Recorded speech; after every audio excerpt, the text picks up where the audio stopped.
Et c'est parti pour Planète Marché, une quarantaine de minutes ensemble pour décrypter l'actualité politique, économique et surtout financière dans Smart Bourse. Pour évoquer ces actualités ce soir, nous avons le plaisir d'être tout d'abord avec Olivier de Béranger. Bonsoir Olivier de Béranger. Bonsoir Nicolas. Vous êtes directeur général délégué mais aussi directeur de la gestion d'actifs à la financière de l'Échiquier. À vos côtés, nous avons le plaisir d'accueillir également Stéphane Prévost. Bonsoir Stéphane Prévost. Bonsoir. Vous êtes directeur général de la financière responsable et nous avons le plaisir d'accueillir également Alexandre Aizé. Bonsoir Alexandre Aizé. Bonsoir Nicolas. Vous êtes directeur des investissements chez Richelieu Gestion. On va commencer évidemment par évoquer les stratégies des banques centrales avec vous, peut-être Olivier de Béranger. Bon, j'ai envie de dire rien de nouveau sous le soleil, si ce n'est que le message est martelé, encore et toujours martelé par les banquiers centraux de dire attention, nous restons dans un environnement de taux élevé à venir, et ce, quoi que veuillent en penser les marchés. S'il faut décrypter un petit peu ces prises de parole aujourd'hui, mais même les jours précédents des différents banquiers centraux. Oui, je crois que les banquiers centraux, et spécialement les banquiers centraux européens, américains, sont un peu agacés par le manque d'impact qu'ont leurs discours sur les marchés. Et c'est vrai depuis le début de l'année. Si vous regardez ce à quoi on s'attendait sur les taux américains, européens en début d'année, on a systématiquement été en dessous de ce qui s'est réalisé.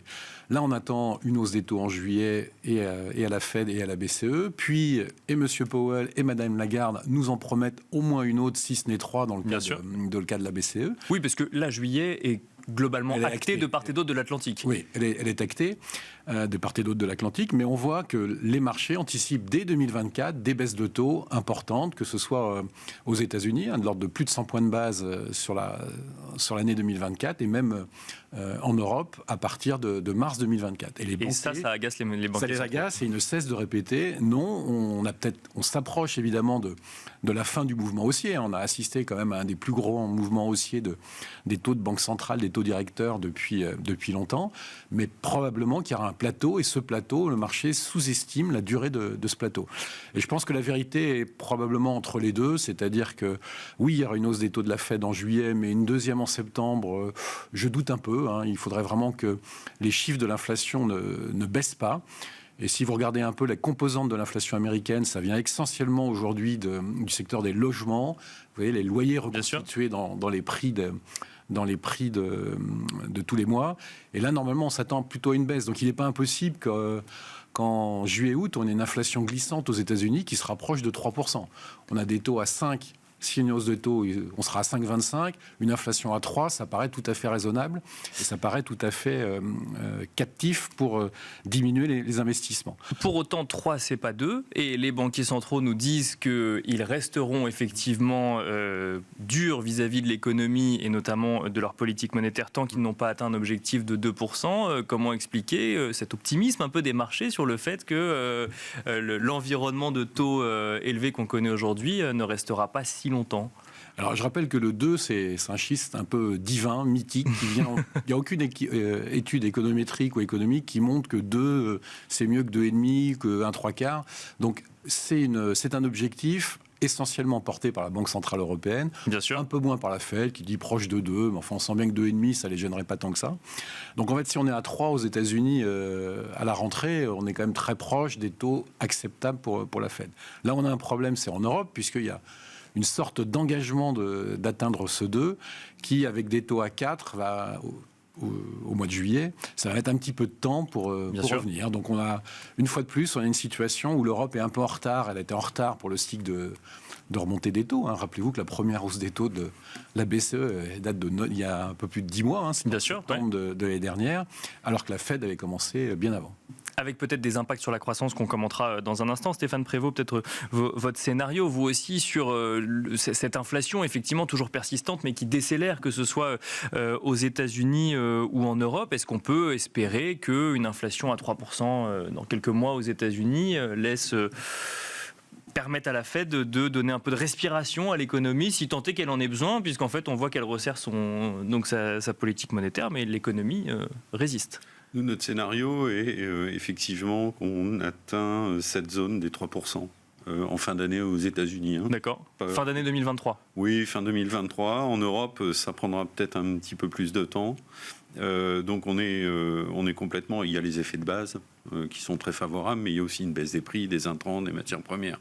Il y a un certain nombre de facteurs explicatifs qui permettent d'avoir cet objectif.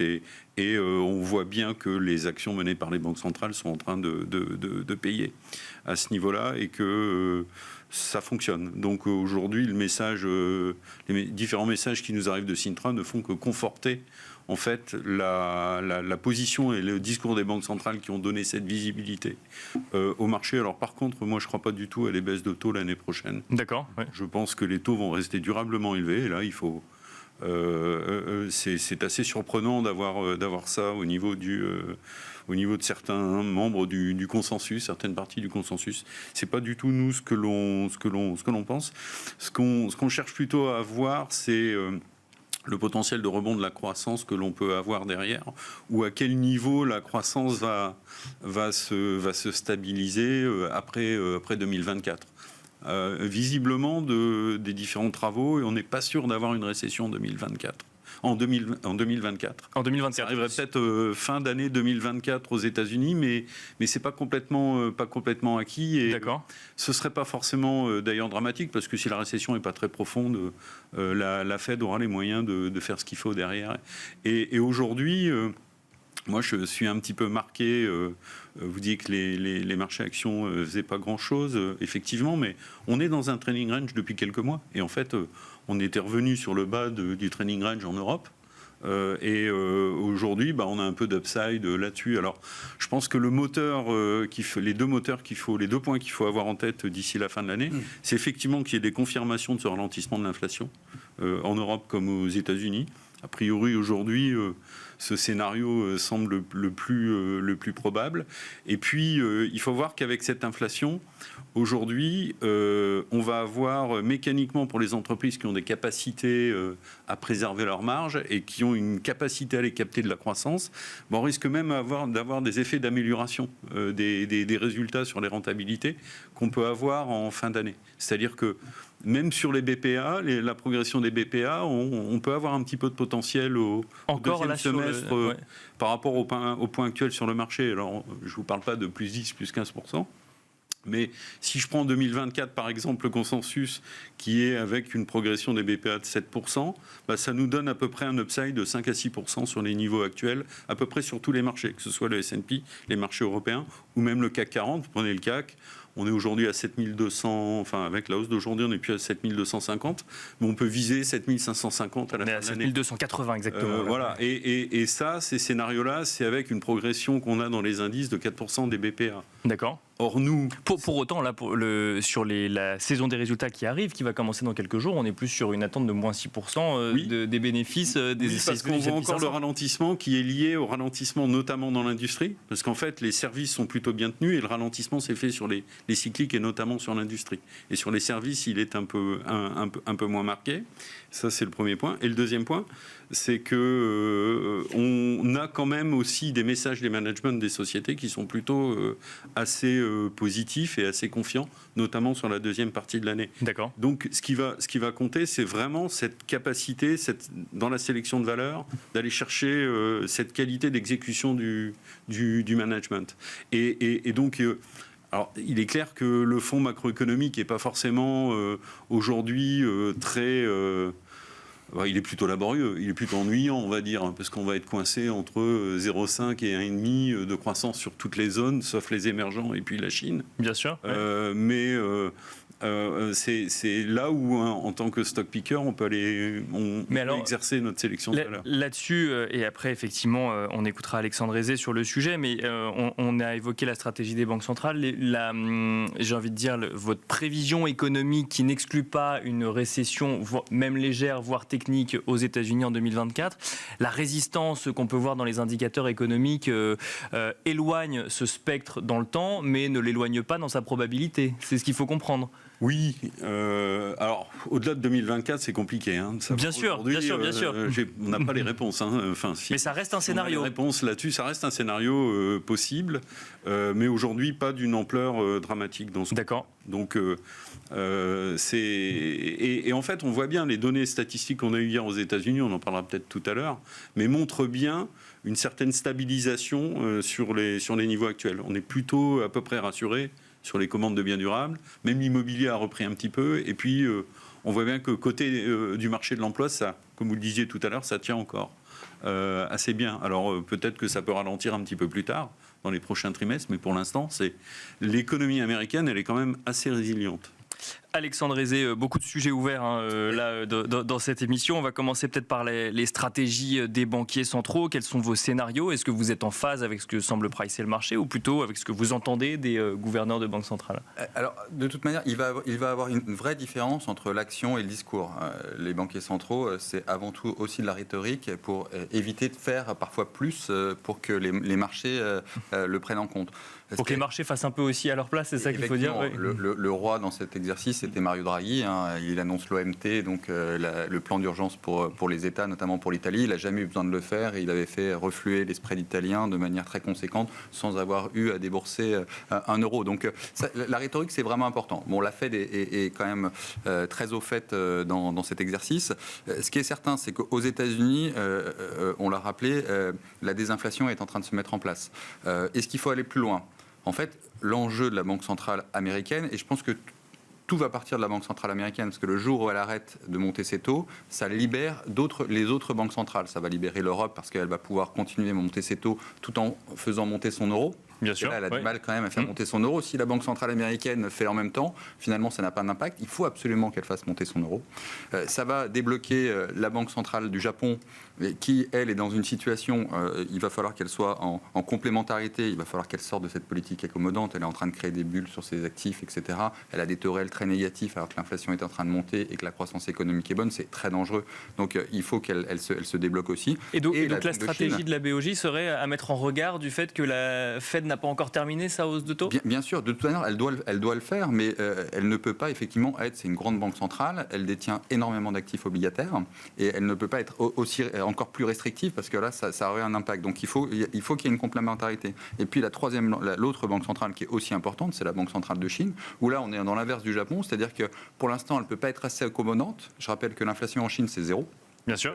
Pas du tout. Elle ne peut pas être assez accommodante parce que déjà qu'elle a son yuan qui baisse.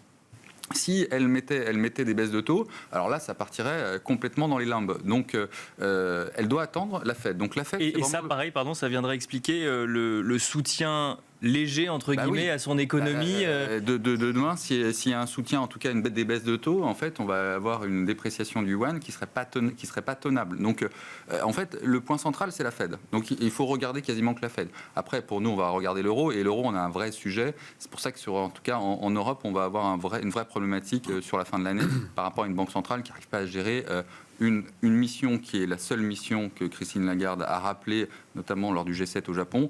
Nous, on n'a qu'une seule mission, c'est l'inflation. La Fed, elle a le plein emploi et l'inflation, la croissance économique. Nous, on n'a que ça, c'est un peu des ayatollahs de l'inflation. Donc ça s'explique.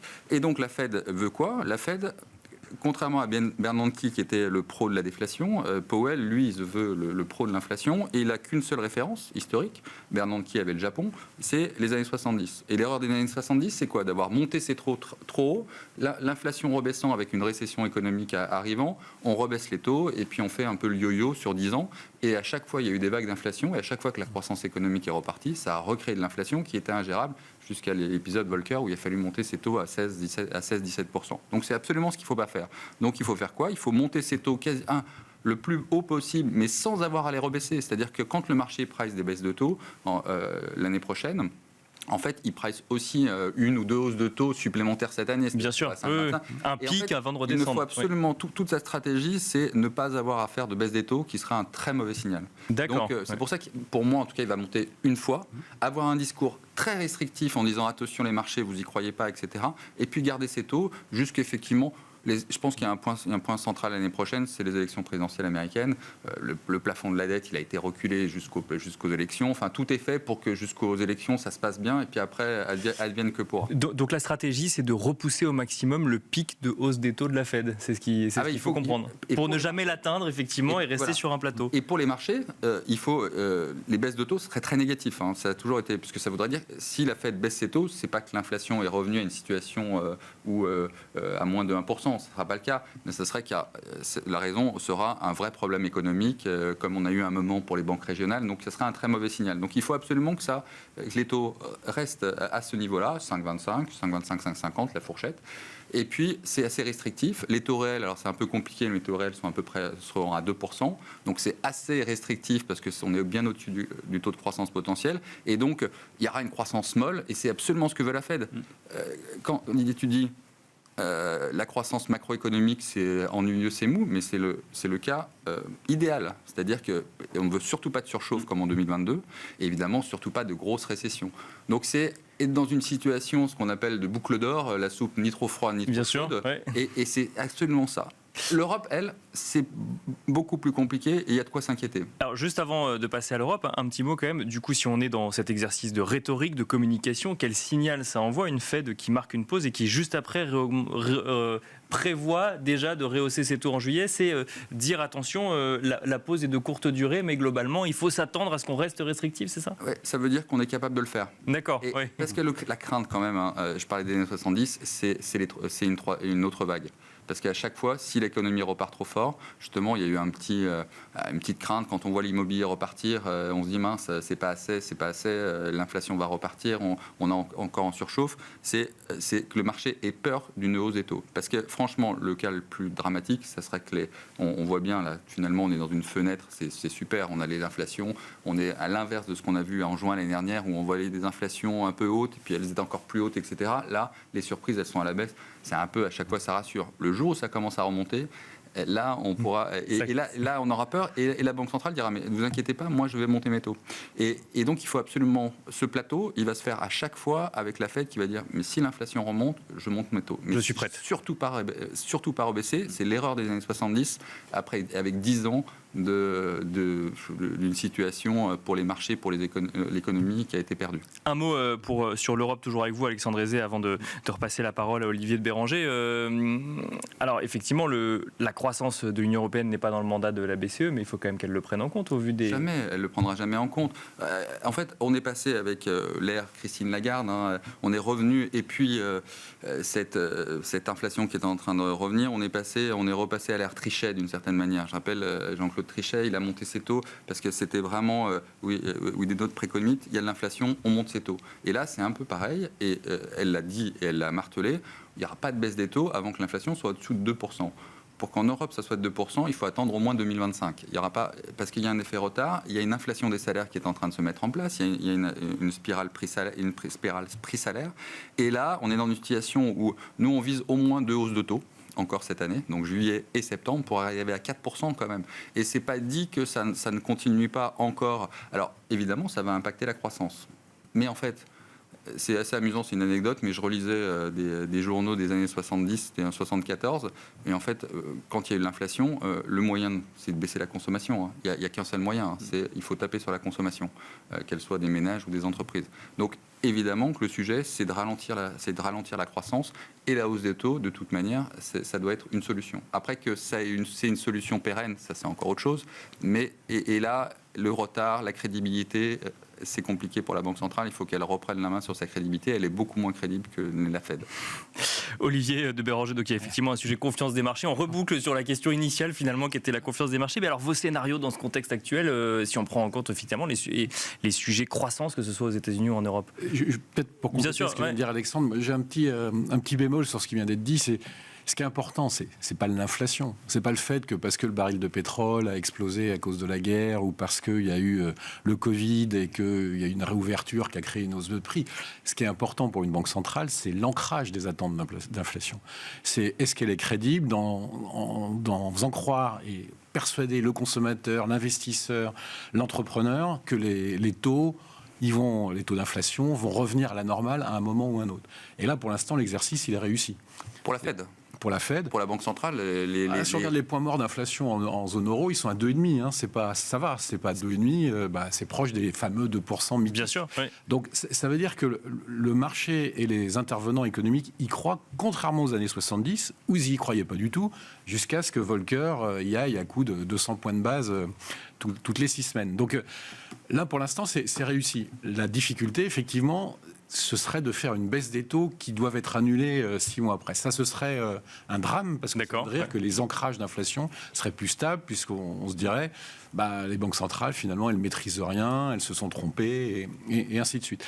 Mais quand on reboucle ça avec la croissance, et puis pour revenir à ce qui a été dit tout à l'heure sur les BPA, je rappelle que la meilleure explication sur long terme de la croissance des résultats des entreprises, c'est la croissance nominale. C'est croissance plus inflation. Donc on va avoir une inflation moyenne en zone euro autour de 4%, 4,5% même cette année. Si on fait 1% de croissance, normalement les chiffres d'affaires, ils prennent tous 6%. Et donc s'il n'y a pas trop de pression sur les marges... S'ils ont réussi effectivement à passer les prix et à conserver leurs marges, c'est tout le sujet. Et c'est quand même, en moyenne, c'est pas simple, mais en moyenne, il y a des secteurs qui vont réussir à le faire. On voit qu'il y a des secteurs très cycliques comme la chimie, qui étaient mal couverts sur le prix des matières premières et de l'énergie, qui n'ont pas réussi à le faire. On voit qu'il y a d'autres entreprises qui ont réussi à le faire. Donc, je dirais que c'est peut-être pas une mauvaise nouvelle pour nous, stock pickers, parce qu'on va revenir un petit peu dans le entreprise par entreprise et plus par grande masse et entreprises soumises à des aléas macroéconomiques. Avec un défi quand même, c'est que en début, quand il a fallu passer les premières hausses de prix, finalement tous les secteurs ont pu le faire. Là maintenant, il va vraiment falloir sélectionner, effectivement, regarder quels secteurs vont pouvoir le faire et conserver leur marge. Mais après, bon.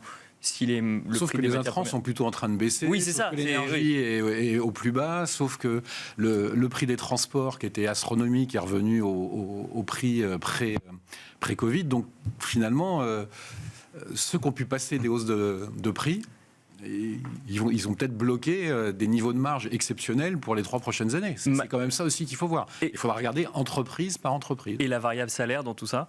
Alors la variable salaire, qui est justement le niveau d'inquiétude quand même de Christine Lagarde. Si on regarde les États-Unis, on voit que ça se calme sur les hausses salaires très nettement depuis le début de l'année. C'est toujours un peu tendu sur le dernier quartile, c'est-à-dire tout ce qui est hôtellerie, restauration, services. On a toujours des hausses de salaires qui sont entre 5 et 7%, donc plutôt élevés.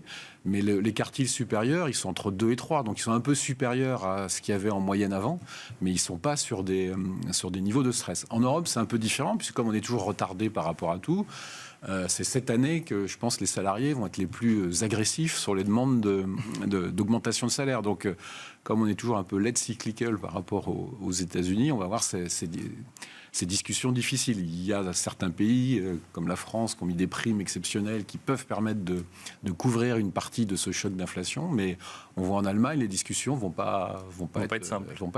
Mais donc, après, les hausses de salaire sur les 15 dernières années en Europe, quand on avait une inflation entre 0 et 1%, c'est 2,5 par an. Hein. Donc si on est à 4 avec une inflation à 4 en moyenne, en termes réels, c'est une perte de pouvoir d'achat pour les salariés. Hein. Donc c'est plutôt bon pour les marges.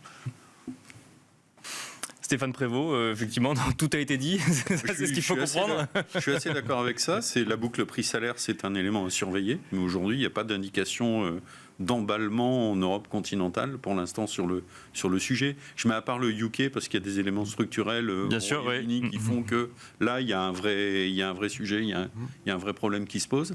Mais pour l'instant, sur l'Europe, on n'a pas encore d'éléments d'inquiétude par rapport à ça. Donc, je pense que le fond est plutôt intéressant.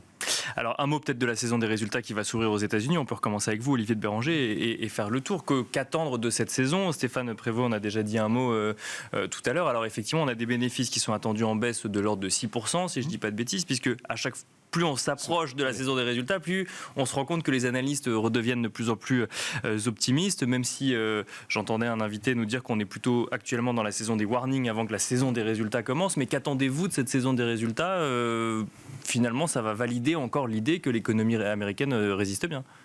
Probablement, on verra, mais ce qui est particulier, c'est que les indices boursiers ne sont pas forcément tirés par les entreprises qui ont la dynamique bénéficiaire la plus forte.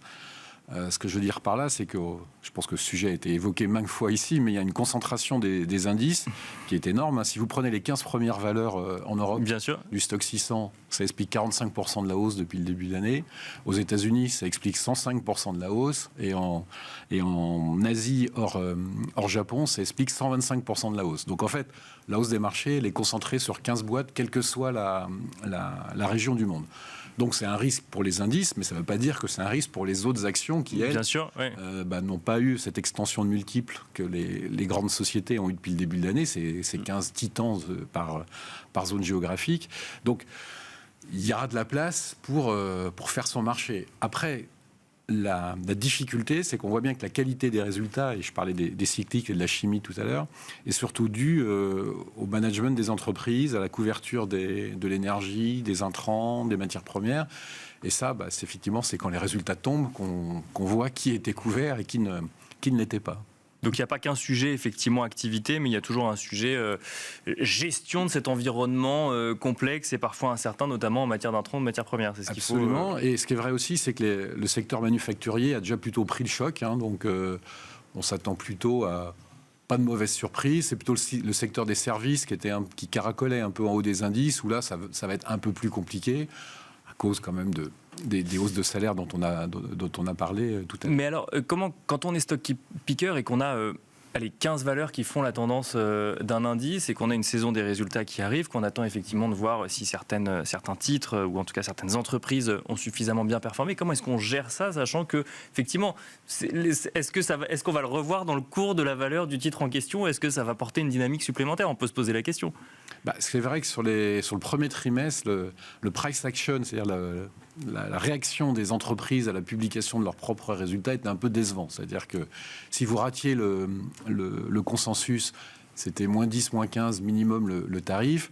Et quand vous faisiez juste le consensus, c'était entre moins 3 et moins 5. Il fallait vraiment, pour avoir une dynamique de prix d'action en hausse après votre publication, il fallait vraiment battre le consensus de manière assez nette. Pourquoi ? C'est parce que les flux sont concentrés sur ces valeurs les plus importantes. Il y a bien un moment où ça va s'arrêter, puisque la hausse de 15%, entre 12 et 15% des indices depuis le début de l'année, elle est due à ces 15 titres et elle est due à des extensions de PE, c'est-à-dire on paye plus cher 1 euro de BPA qu'en début d'année. Donc il y a quand même un moment où ça pourrait s'arrêter et redonner un peu plus d'espace au stock picking. Mais pour l'instant, 2022 n'était pas une très bonne année pour le stock picking. 2023, on va dire que c'est moyen en ce début d'année. C'est moyen, alors même qu'en début d'année, c'était l'année des stock pickers, Stéphane Prévost. Oui. Quelle attente de cette saison des résultats, effectivement, et comment on navigue dans ce marché où on peut avoir toutes les meilleures idées du monde, effectivement, quand la thématique intelligence artificielle arrive, ça bénéficie à 15 sociétés dont on estime que demain, potentiellement, elles pourraient en tirer un bénéfice. En fait, quand on est stock picker, par nature, on va s'éloigner de l'indice. Donc on aura quelques valeurs qui peuvent être effectivement bien identifiées par le marché parce qu'il y a un track record, du management qui délivre des résultats de façon régulière, donc une stratégie bien mise en œuvre, je pense à LVMH Bien sûr, ou ce type de valeurs qui sont présents dans beaucoup de portefeuilles de qualité, mais alors avec des pondérations qui peuvent être très différentes. Et le reste du portefeuille, si vous voulez, quand même, sur l'Europe, nous, on a à peu près 30-35 valeurs. Hein, c'est le calibrage que l'on a sur les portefeuilles. On a un overlap avec l'indice qui est relativement faible. D'accord. Mais c'est vrai que en ce début d'année particulièrement, on a réussi, nous, à avoir une performance qui était à peu près égale à celle des indices, ce qui pour nous est un petit peu décevant compte tenu de la qualité de la sélection de valeurs. Et on pense vraiment que c'est sur le deuxième semestre où cette exécution va payer, et très exactement pour les raisons qu'Olivier a indiquées. Des flux plutôt concentrés et un marché qui avait besoin d'être quand même assez rassuré. Des intervenants qui étaient quand même très pessimistes en début d'année, il faut le dire. Il y avait vraiment un excès de pessimisme, notamment sur les cycliques. On parlait vraiment de probabilité de récession beaucoup plus forte et les risques ne se sont pas matérialisés. Au contraire, le fond et le cadre global, finalement, a été plutôt plus positif que ce qu'on pouvait penser. Mais il faut dire aussi qu'on sortait d'une période où le discours des banques centrales avait quand même été très changeant, très volatile. Bien sûr. Et vous vous souvenez, un été, on nous dit que l'inflation est temporaire. Ensuite, elle n'est pas très... Ça a duré plus qu'un été, mais oui, il a effectivement. il a fallu restaurer quand même pour les opérateurs cette confiance dans le discours des banquiers centraux qui avait quand même été mis Bien à sûr, mal après Mais- en 2022. Ça veut dire que quand on est stock picker, on ne peut pas totalement mener une stratégie de gestion en s'affranchissant des méga caps si on veut aller chercher de la performance et bénéficier quand même de certaines tendances. En fait, la structure de l'alpha, on va aller la chercher compte tenu de la configuration que l'on a au niveau des différentes économies, parce que les champions européens vers lesquels ou les pépites vers lesquelles on souhaite aller, leur marché est mondial. Bien sûr. Donc on va s'attacher à regarder un petit peu la sensibilité géographique des différents business, mais on va aller chercher quand même aussi dans ce qu'on appelle la qualité du management, c'est-à-dire la capacité à mettre en œuvre la stratégie. Derrière, ça se traduit en liaison avec le scénario macroéconomique, peut-être par un pied défensif du portefeuille. Quand je dis défensif, c'est vraiment protéger quel que soit le cycle économique au niveau du chiffre d'affaires. Un pied peut-être plus résilient et un autre pied du portefeuille, 3 piliers, si vous voulez, un tiers. Ouais. Et on va piloter le poids de chacun de ces piliers en fonction de ce que nous dit l'économie et les résultats des entreprises. Et aujourd'hui, on est plutôt en train d'augmenter légèrement le poids des cycliques pour les raisons qu'on a évoquées. Des impacts qu'on va avoir de la baisse des intrants et des coûts et du pricing power qu'on va avoir qui vont être plus favorables sur le deuxième semestre. Mais on garde quand même une partie du portefeuille défensive et résilient parce que on sait très bien que l'économie américaine ne sera pas à 2,5 l'année prochaine et que le ralentissement chinois aussi pèse pour les valeurs exportatrices en Europe. Donc on a besoin de gagner en visibilité pour remettre derrière plus de risques dans la capacité du portefeuille à générer de l'alpha. Alexandre Aizé, question peut-être un petit peu provocatrice, mais quand on fait de la gestion active, ça a encore du sens de regarder les indices ? Eh bien, effectivement, le sujet, c'est que évidemment qu'il faut regarder les indices parce que c'est ce que nos clients regardent et que les grands institutionnels et les trackers, qui sont quand même maintenant une énorme partie, les trackers font de l'indiciel passif, donc évidemment. Mais c'est vrai que quand vous regardez le S&P, si 25-30% c'est les GAFAM, il faut quand même avoir une idée sur les GAFAM. Si vous regardez l'Eurostock, c'est les granolas, donc les GlaxoSmithKline, etc. Enfin bref, c'est 25-30. Et puis quand vous regardez le CAC, c'est les fameux calls, Kering, LVMH, L'Oréal et Hermès. Donc il faut avoir cette idée-là. C'est vrai que j'ai en face de moi des stock pickers, donc ils s'éloignent de ces valeurs-là. Ils vont plus vers des plus petites valeurs. Et donc l'indice les intéresse moins en tout cas, mais ils se comparent par rapport effectivement aux indices et je dirais même à l'industrie des trackers. C'est ça qui est le plus compliqué dans nos métiers. Bien sûr, parce que finalement, entre un tracker avec des frais très faibles et de la gestion active, il faut quand même qu'à un moment la différence se fasse. Donc il n'y a pas le choix de s'éloigner. Et en termes de poids, c'est-à-dire que les poids sont devenus tellement importants que vous ne pouvez pas avoir des valeurs à 8-10% dans votre portefeuille. Donc vous diversifiez et c'est de plus en plus compliqué de faire de la gestion active. Alors il y a différentes manières de le faire. Il y a soit effectivement faire du picking, aller voir les entreprises et d'y croire à des projets à long terme. Donc vous faites un peu fi parfois de l'économie actuelle, même si ça peut changer la vision d'une entreprise. Et puis, il y a la deuxième chose, c'est essayer, en termes sectoriels, vous parliez de l'intelligence artificielle, évidemment que c'est un game changer très, très fort pour les secteurs.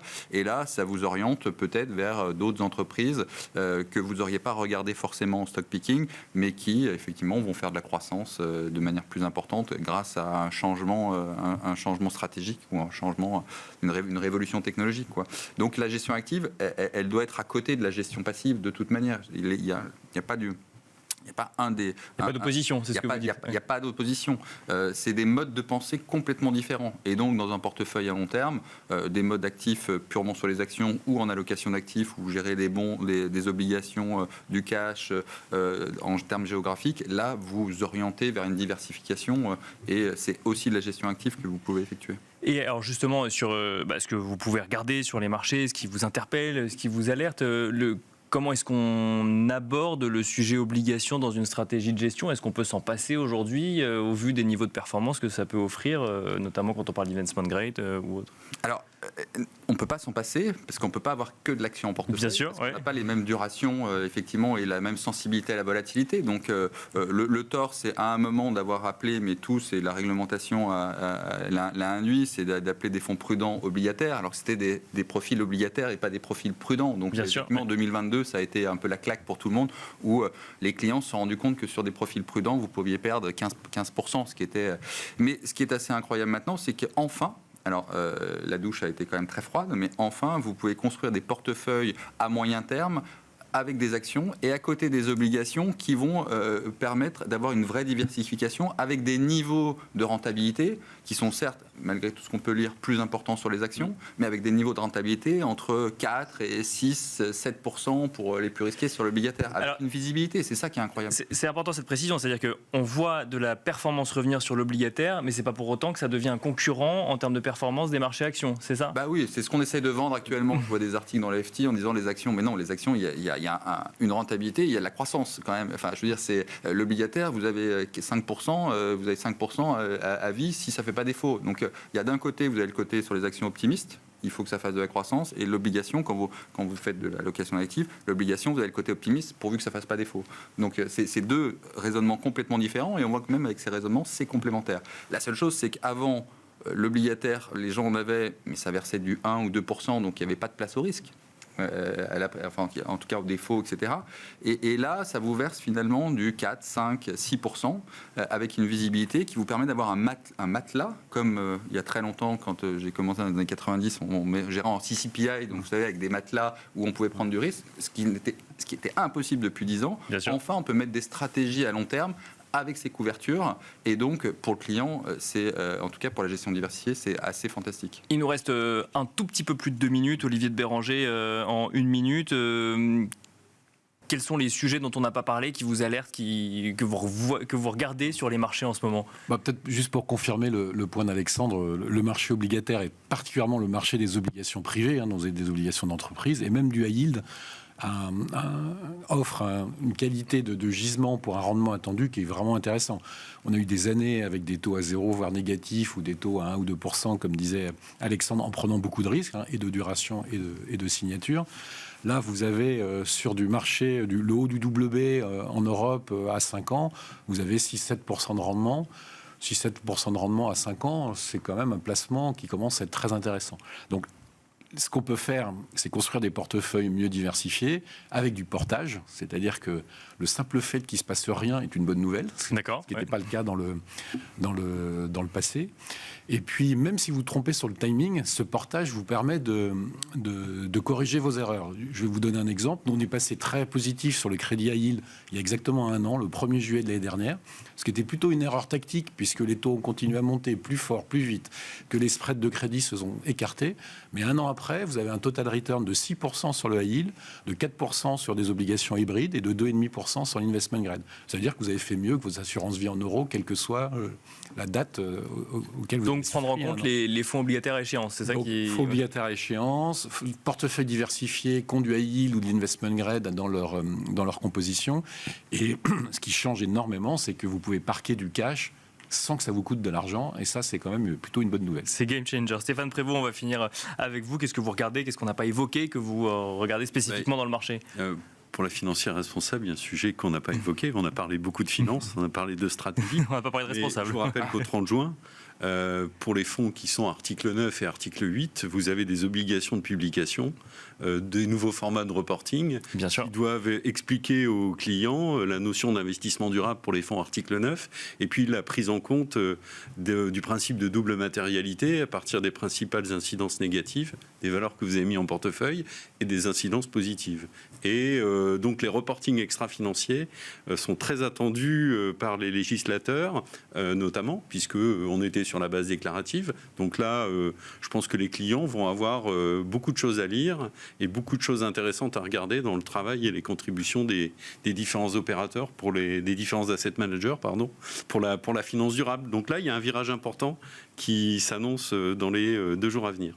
Eh ben, on n'aurait pas pu imaginer une meilleure transition pour la partie suivante de Smart Bourse qui s'intéresse justement à la réglementation et au rating ESG. Merci beaucoup Olivier de Béranger, directeur général délégué et directeur de la gestion d'actifs à la financière de l'Échiquier. Merci Stéphane Prévost, directeur général de la finance responsable. Et merci Alexandre Aizé, directeur des investissements chez Richelieu Gestion. Et quant à nous, on se retrouve tout de suite dans Marché à thème.